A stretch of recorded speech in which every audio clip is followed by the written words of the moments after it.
Hello, in this video I want to show you how to adjust the text-to-speech settings on Google Chromecast 4.0.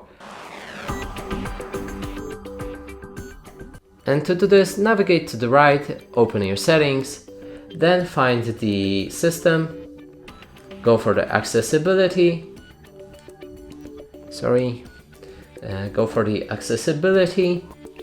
then text-to-speech. And here you can customize the settings, so choose a preferred engine for your device for the text-to-speech. Speech rate, here you can change how fast it speaks. Listen to an example so that you can... This is an example of speech synthesis in English. So you can hear how the text-to-speech performs, and change the default language status, and that's basically all of the settings. And that's it for this video. Hope you like it. Please consider subscribing to our channel, leave a like and a comment below.